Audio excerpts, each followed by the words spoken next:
Dear student, अस्सलाम वालेकुम।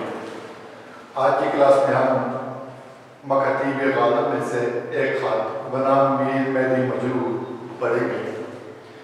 मीर मेहदी मजरूह गालिब के दोस्त हैं और शागिर्द भी हैं। मीर हसन फगाद के बेटे हैं। आपकी पैदाइश 1837 में होती है और 1930 में आप दिल्ली में वफात पाते हैं। आप गालिब के बहुत अच्छे दोस्त भी थे और उनके शागिर्द भी थे। आपका दीवान मज़हर महानी के नाम से आपके एक और दोस्त मीरन साहब ने यानी मीर अफजल अली ख़ान ने शाये किया। तो गालिब के खतूत को हम उस वक्त का आईनादार भी कहते हैं। 1857 की जंग आज़ादी में हिंदुस्तान में होने वाली तबाही और बर्बादी या दिल्ली के हालात गालिब के खतूत से हम बखूबी समझ सकते हैं। ऐसा ही एक खत है मीर मेहदी मजरूह के नाम कि मीर मेहदी मजरूह गालिब को एक खत लिखते हैं जिसमें दिल्ली के हालात वाक़यात जांचने की कोशिश करते हैं। और गालिब जो कि दिल्ली ही में मौजूद हैं वो दिल्ली के हालात और वाक़यात मीर मेहदी मजरूह के नाम लिखते हैं। तो इस शेर में इस खत में दिल्ली के हालात और वाक़यात को गालिब किस अंदाज से तहरीर करते हैं मीर मेहदी मजरूह के नाम गौर करेंगे। भाई क्या पूछते हो, क्या लिखो? कि मीर मेहदी मजरूह ने इस खत में गालिब से दिल्ली के हालात के बाबत पूछा तो गालिब जवाब देते हैं कि भाई दिल्ली के बारे में क्या पूछते हो और क्या लिखूं।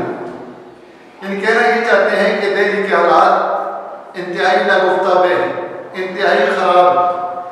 दिल्ली की हस्ती कई हंगामों पर थी, दिल्ली की हस्ती मुनहसर कई हंगामों पर थी कि दिल्ली का जो वजूद था यहाँ खामा का मतलब हम कहेंगे चहल पहल रौनक कि दिल्ली की जो हस्ती है, दिल्ली का जो वजूद है वो कई हंगामों पर, कई चहल पहल, कई किस्म की रौनकों पर इन्हिसार करता था। उनका जिक्र करते हैं किला जिसे हम लाल किला कहते हैं, मुगल बादशाह शाहजहां ने इसे बनवाया था और 1628 में जब शाहजहां बादशाह बना तो उस वक्त मुगलिया दौरे हुकूमत का जो तख्त हुकूमत था वो आगरा था और शाहजहां ने और उस वक्त दिल्ली जो था वो शाहजहां आबाद के नाम से जाना जाता था। 1638 में यानी 1638 में आगरा से इस दारुल-हुकूमत को दिल्ली में मुंतकिल किया गया और 1638 ही में लाल किला की तामीर शुरू हुई और ये जाके 1648 में मुकम्मल होती है। शाहजहां के सुर्ख और सफ़ेद रंग शाहजहां के पसंदीदा रंग थे और ये किला जो था लाल किला के नाम से भी मशहूर है। इसमें ज़्यादातर सुर्ख रंग का पत्थर इस्तेमाल किया गया। ये मुगलिया सुल्तानत का दारुल हुकूमत रिहाइश गाह भी है और यहाँ ही मुगलिया सुल्तानत का दरबार भी लगता है। दरिया जमुना के किनारे आबाद है। इसका डिज़ाइन उस्ताद अहमद लाहौरी ने बनाया। ये वही उस्ताद अहमद लाहौरी हैं जिन्होंने ताजमहल का डिज़ाइन भी बनाया था। दूसरा है चांदनी चौक, दिल्ली का लाल किला के मुखालिफ से मद में एक मसरूफ चौक है और हर किस्म की बाजार, हर किस्म की दुकानें यहाँ पर मौजूद हैं। तीसरी चीज आती है हर रोज बाजार जामा मस्जिद। जामा मस्जिद दिल्ली के सीढ़ियों पर हर रोज शाम के वक्त पुराना और सस्ता सामान बेचने वालों का बाजार लगा करता था। तो यहाँ भी चहल पहल होती थी। हर हफ्ते सैर जमुना के पुल की, दरिया जमुना के पुल पे बना हुआ जो शहर है, हर हफ्ते लोग इसकी सेहत के लिए, इसकी रौनक चहल पहल देखने के लिए आते थे। और हर साल मेला फूल वालों का दिल्ली में हर साल कुतुब मीनार के साथ हर साल 3 हफ्तों के लिए फूलों का मेला लगता था और सारे मुल्क से, सारे हिंदुस्तान से मुख्तलिफ किस्मों के फूल यहाँ पे लाए जाते थे। तो कहते हैं गालिब कि दिल्ली में 4 किस्म की चहल पहल, 5 किस्म की रौनकें थी। यानी लाल किला, चांदनी चौक, हर रोज बाजार जामा मस्जिद का, हर हफ्ते सैर जमुना के पुल की, हर साल मेला फूल वालों का। ये 5 बातें अब नहीं है। कि 1857 की जंग आज़ादी के नतीजे में होने वाली तबाही और बर्बादी ने इन पांचों की पांचों बातों को खत्म कर दिया। फिर कहो दिल्ली कहाँ? जब ये पांच बातें दिल्ली के अंदर नहीं हैं तो दिल्ली में वो पहली वाली रौनक और चहल पहल है ही नहीं, यानी अब वो दिल्ली पहले वाला जो दिल्ली है वो दिल्ली नहीं है। हाँ, कोई शहर कलमरुए हिंद में इस नाम का था। कलमरुए हिंद का मतलब हिंदुस्तान की सुल्तानत में। हाँ, 1857 से पहले हिंदुस्तान की सल्तनत में, हिंदुस्तान की हुकूमत में इस नाम का कोई शहर था। नवाब गवर्नर जनरल बहादुर 15 दिसंबर को दाखिल होंगे। जिक्र है गवर्नर जनरल, ये है लॉर्ड कैनिंग, ये ईस्ट इंडिया कंपनी के डायरेक्टर थे। 1858 में उन्हें गवर्नर जनरल बना दिया गया और ये हिंदुस्तान के पहले गवर्नर जनरल थे। तो नवाब गवर्नर जनरल यानी लॉर्ड कैनिंग 15 दिसंबर को दाखिल होंगे। देखिए कहाँ उतरते, यानी हिंदुस्तान में आएंगे, देखिए कहाँ उतरते हैं, कहाँ क़याम फरमाते हैं और क्यों का दरबार करते हैं और कैसे अदालत लगाते हैं, कैसे इजलास करते हैं। दरबार का मतलब आप अदालत भी कह सकते हैं और इजलास भी कह सकते हैं। आगे के दरबारों में 7 जागीरदार थे कि इससे पहले जो दरबार लगा करते थे, जो अदालतें लगा करती थी, उसमें 7 जागीरदार हुआ करते थे कि उनका अलग अलग दरबार होता था और ये 7 जागीरदार, 7 लैंडलॉर्ड अलग अलग अपना दरबार लगाया करते थे। उन 7 रियासतों का, उन 7 जागीरदारों का जिक्र है। फर्स्ट में सबसे पहले है जज्जर के जज्जर, इसके नवाब थे नवाब अब्दुर्रहमान खान। लेकिन ये अमूर ममलिकत को, अपनी रियासत के अमूर को अच्छी तरीके से चला नहीं सकते थे और इनके ससुर अब्दुस्समद खान ने जहाद का ऐलान किया अंग्रेजों के खिलाफ और इस बगावत या इस ऐलान जहाद के नतीजे में उनको फांसी दे दी गई और इस रियासत यानी रियासत झज्जर पर अंग्रेज का कब्जा हो गया। दूसरी रियासत है बल्लभगढ़, यहाँ के नवाब का नाम था नवाब बहादुर जंग। अंग्रेज ने इसकी रियासत भी जब्त कर ली और नवाब बहादुर जंग की पेंशन मुकर्रर कर दी। तीसरी रियासत है बल्लभगढ़। तो बल्लभगढ़ मशहूर था कि यहाँ के हिंदू राजा है वो मुसलमान हो गया है और इसकी रियासत पर भी अंग्रेज ने कब्जा कर लिया। अगली रियासत है फर्रुखनगर।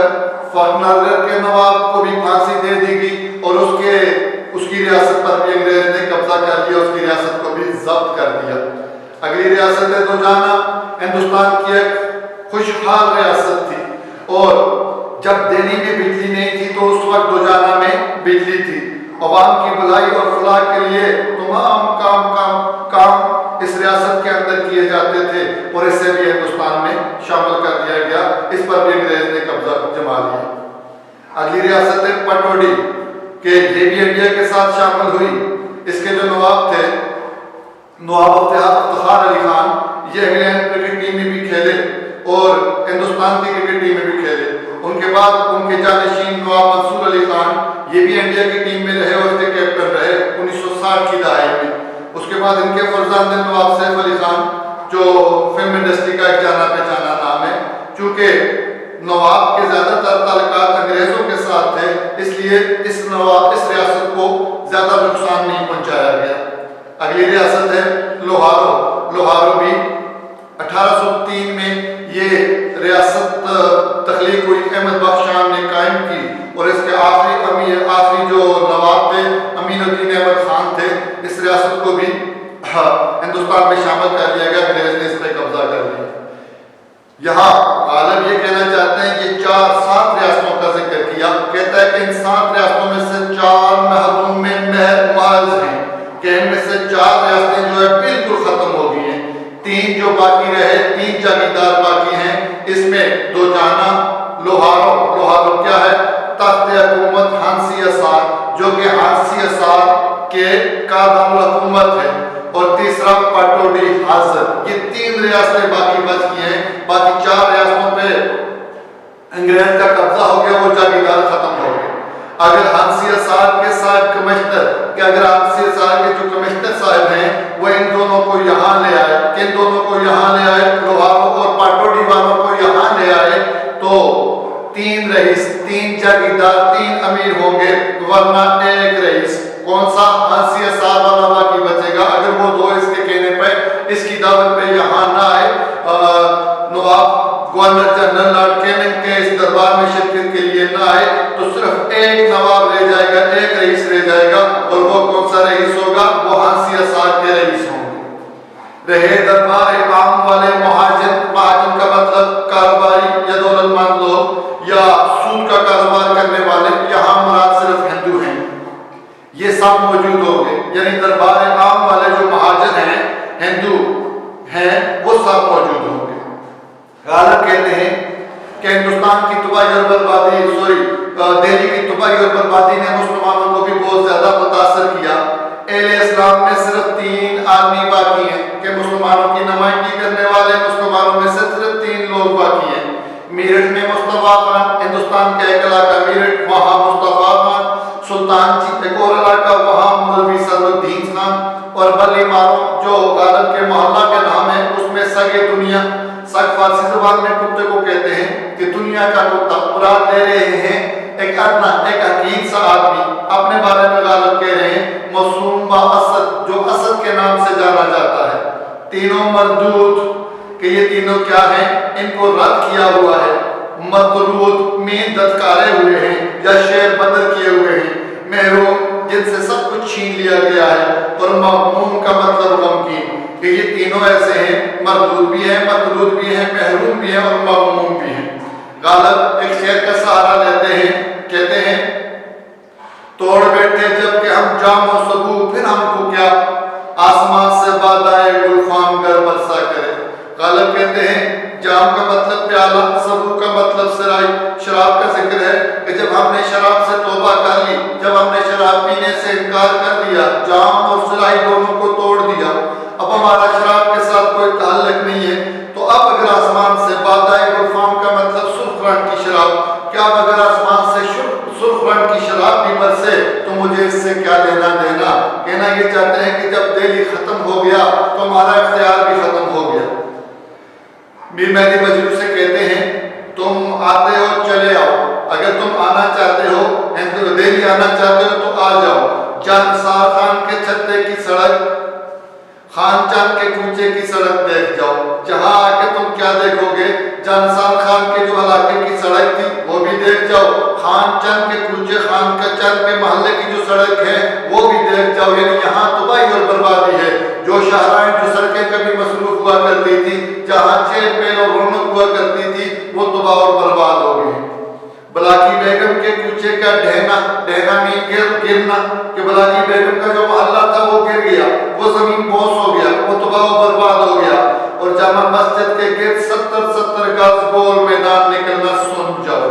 और जामा मस्जिद दिल्ली का जिक्र है कि उसके गिर्द गिर्द, उसके इर्द गिर्द 70-70 गज तक गोल मैदान है, हमवार मैदान है। जामा का नाक वगैरह थे वो सब बनिया बैठ गए, वो सब नेस्त नाबूद हो गए, वो सब तबाह और बर्बाद हो गया। एक बड़ा मैदान निकल आया।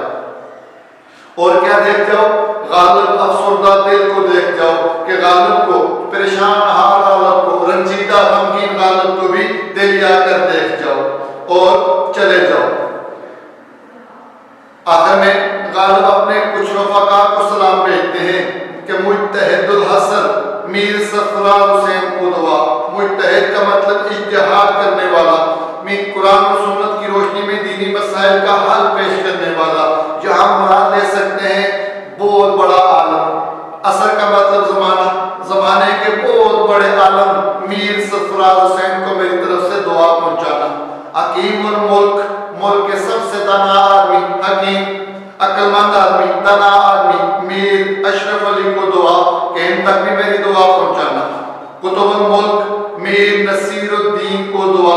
कुतुब मुसलमानों के अकीदे के मुताबिक वो वली जिसके सुपुर्द किसी बस्ती या इलाके का इंतजाम हो। वैसे हम कुतुब से मुराद नेक आदमी वली भी कह सकते हैं। तो मुल्क के कुतुब, मुल्क के नेक तरीन आदमी मीर नसीरुद्दीन को भी मेरे तरफ से दुआ भेजाना। यूसुफ हिंद मीर अफसर अली को दुआ। गालिब के दोस्त हैं और बहुत खूबसूरत है, इसलिए गालिब इनको प्यार से यूसुफ हिंद कहते हैं। यानी हिंदुस्तान का सबसे खूबसूरत आदमी मीर अफसर अली को, इनको भी मेरी तरफ से दुआ पहुंचाना। तो गालिब ये खत लिखते हैं 2 दिसंबर 1859 में और इस खत को तरतीब देते हैं गुलाम रसूल मेहर। आज के लिए इतना काफी।